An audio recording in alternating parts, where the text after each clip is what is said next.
Hey, Seattle hockey fans, Erica Lindsay Ayala coming to you live from the hotel lobby of my hotel here in Beijing, China. 13 hours, or I guess 10 hours if you're in PT time, into the future. So we are going to talk on this show about my first Matty Beniers watch and the men's tournament that's getting ready to start. The women's tournament will kick off the quarterfinals in a handful of days. We'll have updates there. And we'll get you going on what's happening in Seattle Kraken hockey. That and more coming up on this episode of Locked on Kraken.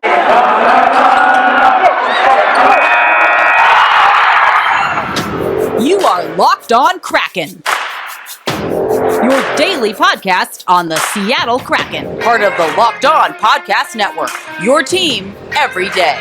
We are the Seattle Kraken.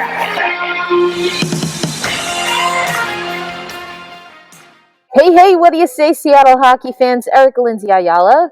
This is your daily dose of Locked on Kraken, part of the Locked On Podcast Network. And this episode is brought to you by our friends at BetOnline. BetOnline has you covered this season with more props, odds, and lines than ever before. BetOnline, where the game starts. And where we're going to start this episode is talking about our dude, Matty Beniers. I got to see him on the ice the other day. I got to talk to him. It was a quick pass through the media scrum. I'm going to tell you a little bit about the conversation, but I was live tweeting the scrimmage between the USA and Canada that was, I guess, Monday here in Beijing, China. I guess that would have been Sunday back home. And it was good to see Matty on the ice. He was on that second line, although the lines did switch throughout the scrimmage. So we'll see where he is in the roster and how things are going there.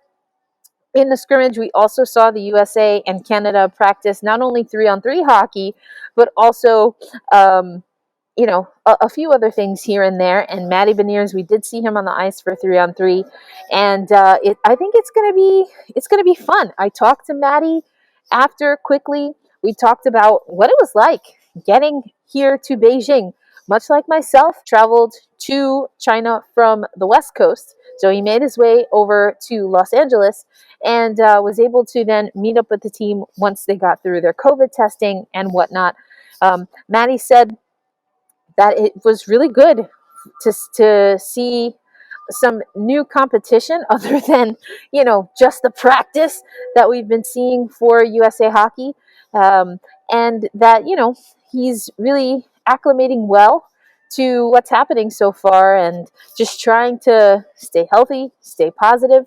He's not on social media very much. I asked him if he got to see Jordan Eberle representing the Seattle Kraken at the NHL All-Star Weekend, and he said, saw a few things here and there on social media, but for those of us traveling to China, we have been highly recommended just to make sure we're keeping all of our social media and stuff, or I should say our devices, that we are just keeping them safe. And the athletes from the United States, you'll hear them talk about that a lot. So it was really good to see Matty. I thought he looked good on the ice. He had some scoring opportunities. The USA did score twice. They scored twice in 3-on-3. So with some open space, this can be an interesting USA hockey team. Canada did not score. It was just a scrimmage. So we'll see what happens. Speaking of the USA and Canada, we had on the women's side, USA and Canada closed their preliminary round playing each other. Of course, naturally. Why wouldn't they? And it's Canada that ends Group A undefeated. They beat the United States 4-2. So, you can take some stock into that game, but maybe not so much in the end result. I think what we really want to focus on is how the teams played. Both teams struggled in the first period. That being said, it was the United States just not being able to find the back of the net, and that had a lot to do with Ann-Renee Desbiens, who it was the starting goaltender for Hockey Canada. And if you don't know the story of Ann-Renee Desbiens, I highly recommend you check it out. I'm going to leave something for you in the show notes because much like a lot of women hockey players, there was a time where she was ready to retire. There was nowhere for her to go. She wasn't in the good graces or in the favor of Hockey Canada at the time, and was going to hang up the skates, hang up the pads, found a beer league, just to get back into the swing of things. And now she is standing on her head and getting Canada a 4-2 win. She made 51 saves, including an absolute robbery of Abby Murphy in the first period. Now, Canada was letting up a lot of shots, and they were able to eventually, in the second period, push the United States out and not give them so much time in their offensive zone. So they switched up some things, some tactics, some lines defensively, and were able to really push out. Another thing about Canada is that they did really well on the penalty kill, or as they like to call it, the power kill. They love being on the power kill. I've been talking to Sarah Nurse throughout the tournament about that. Sarah Nurse, this is her second Olympics. She's already got 4 goals in the tournament. It's interesting just to hear Sarah Nurse talk about the work that this Canada team put in since losing gold medal at the last Olympics in 2018. Didn't have the tournament that they wanted and were determined to get better, did some soul searching.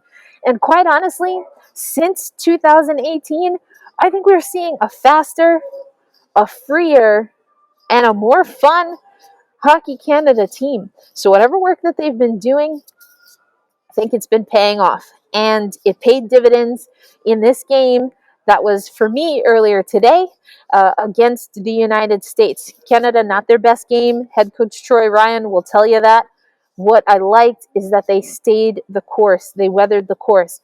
Whereas the United States had to do some similar soul searching, but they did it in 2021 after losing World Championships. You might remember right here on Locked On Kraken that I talked about Joel Johnson. You can't see because I'm wearing the mask, but my jaw dropped when head coach Joel Johnson said that he didn't put a lot of stock into special teams going into an international tournament.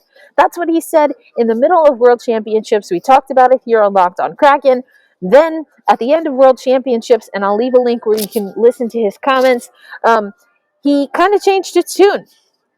And he took 100% responsibility for his team not being prepared to be and take advantage of special teams, particularly the power play. So go listen to that if you want to. So of course, I've been asking Joel Johnson about the power play. I know I asked him when the roster was announced. I asked him when we got here to Beijing, China. And someone else in the scrum asked him about the power play again, because the United States had 6 opportunities on the power play. It was Alex Carpenter, a fantastic, chef's kiss pass from Amanda Kessel to Alex Carpenter on a breakaway. And that's how the United States got one of their goals. It was on a power play. So good on them. Seattle fans, do we know a thing or two about, griping over the power play? I think so. I think we do. So, I'm here covering another team struggling on the power play.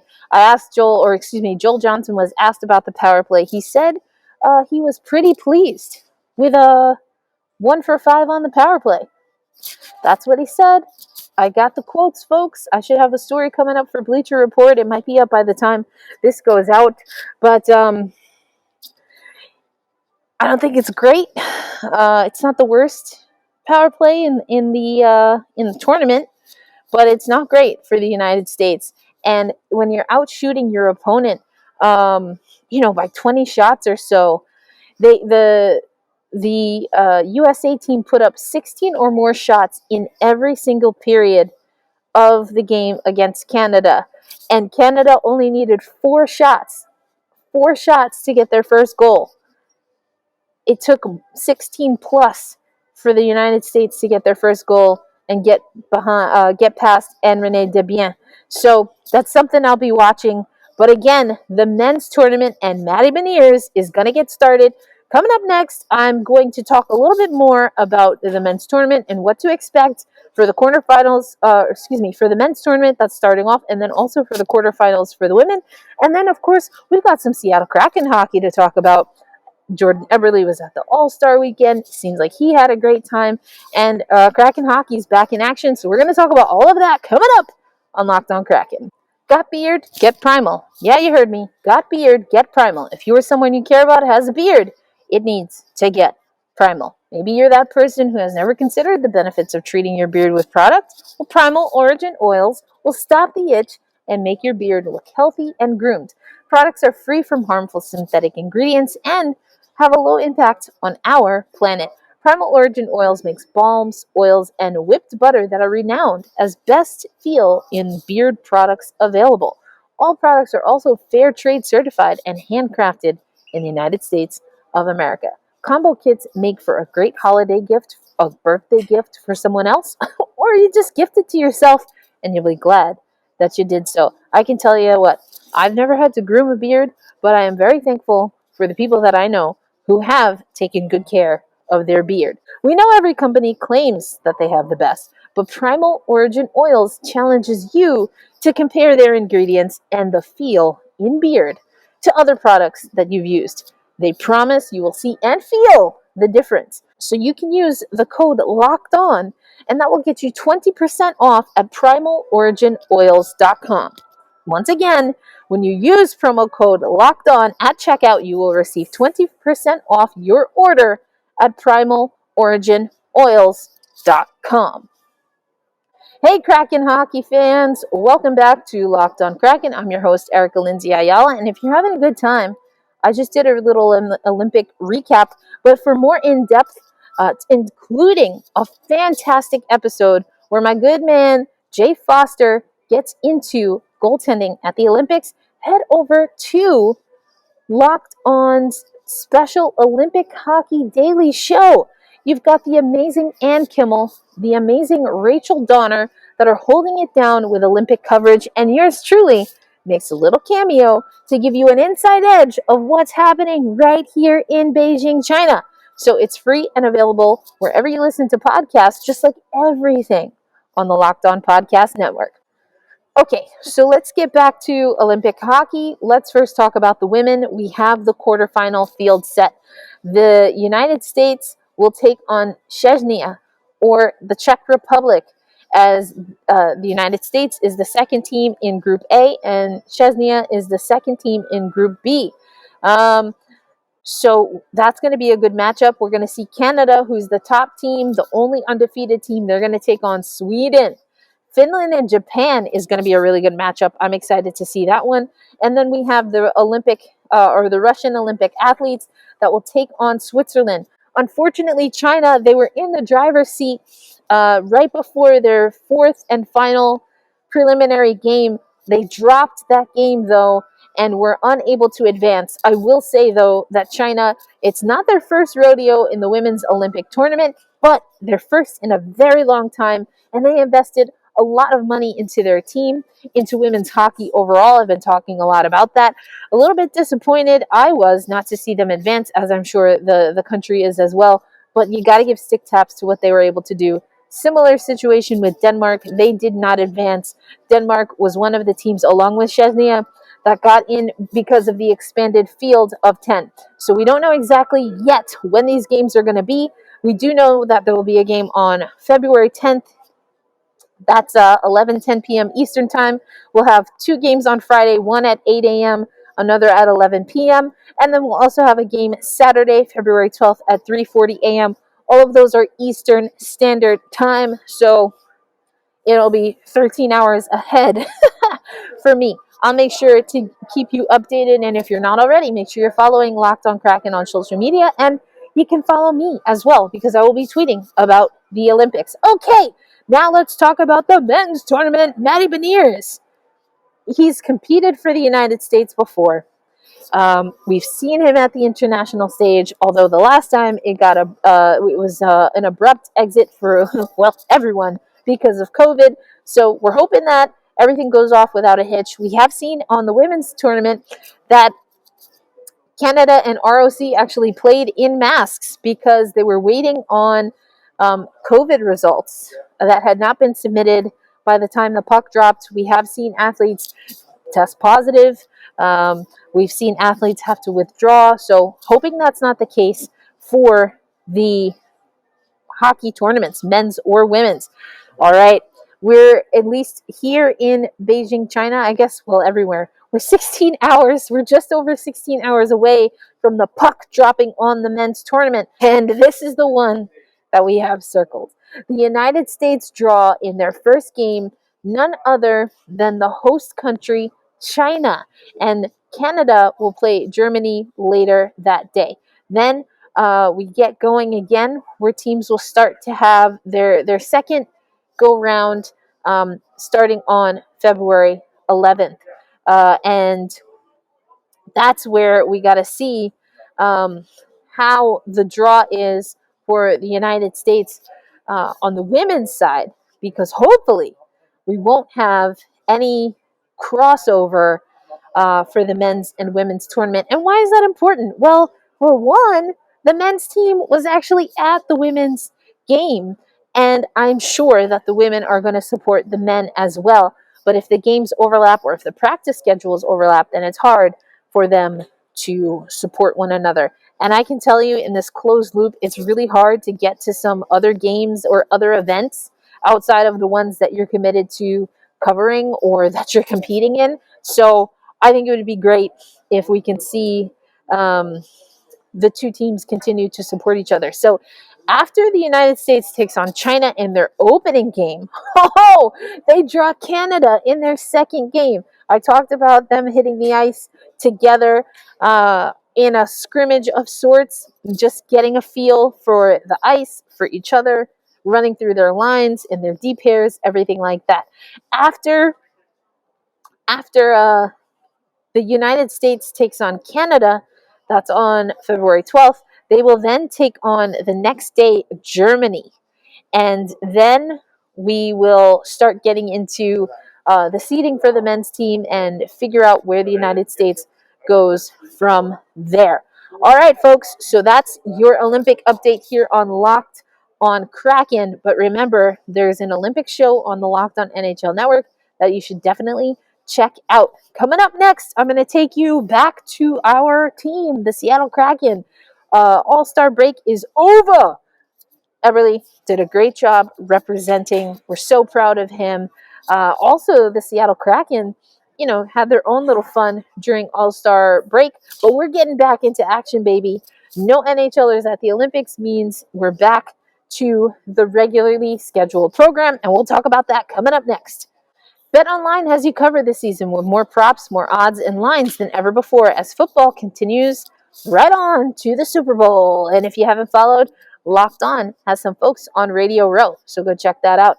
BetOnline.net remains the best spot for all your sports scores, podcasts, and news this season. And it's not just football. We've got, of course, the NHL, college hoops, NBA, boxing, along with live real-time updates of current games. So don't wait to take advantage of all the new and amazing offers available for the 2022 season. BetOnline, where the game starts. We're going to wrap up by talking about your absolute favorite NHL team, of course, the Seattle Kraken. Now, there is a practice today for the Seattle Kraken coming up soon here. And then they will have morning skate on Wednesday, February 9th, before they host the Arizona Coyotes. So you know what that means? We're going to have a game day coming up this week, and so we'll do a proper preview there. There will be Thursday practice, and then on Friday, the Seattle Kraken will travel to California as they take on the Anaheim Ducks. And I mentioned that the Seattle Kraken had a few fun things planned. They have the 2022 Super Skills Showcase. That's happening February 12th. It's $10. All proceeds are going to the One Roof Foundation, which of course is the community foundation of the Seattle Kraken. I've talked about One Roof before. I love the concept. So, this is going to be a Super Skills Showcase hosted at Climate Pledge Arena. And so if you haven't gotten your tickets already, tickets went on sale January 31st. But let me know. Hit me up on social. Are you going to the showcase? what's going on there. I think it's pretty cool. We saw the Metropolitan Riveters and the PHF do something a little bit similar. And so here's how it's going to work. The competition is inspired by the NHL All-Star Game, and the Seattle Kraken players will be put to the test against one another, and a few fans also will have the opportunity to compete in, feats of speed, endurance, accuracy, technique, and of course tricks. So you'll have your hardest shot competition, your shooting accuracy, trick play. There will be an obstacle course and more. And so of course it's the trifecta of hosts. You've got John Forsland, JT Brown, and our guest for episode 100, the one, the only, Everett Fitzhugh. I think it's going to be a great time. I'm bummed. I'll have to be watching from afar, but I think it's great that the Seattle Kraken not only are putting this showcase on so that we can see that we have amazing skill and talent on the Seattle Kraken. I mean, we know that. We know that. We want to see it. It's putting this showcase on, and it's even better that the proceeds for this will go to the One Roof Foundation. So let me know. Hit me up in the comments on YouTube, or if you are listening to audio only, make sure you hit me up at Locked On Kraken. Are you headed to the showcase? What's your thoughts? I said I love it, but you don't have to agree with me. What do I know? I mean, I know what I know, but what do you know? Let me know if you're thinking about going to the showcase. And who do you think will have the best odds for bragging rights when it comes to some of the events? We're going to keep an eye on what's going down. We know that the broadcast crew is going to keep you well informed. There's going to be contests. There's going to be giveaways.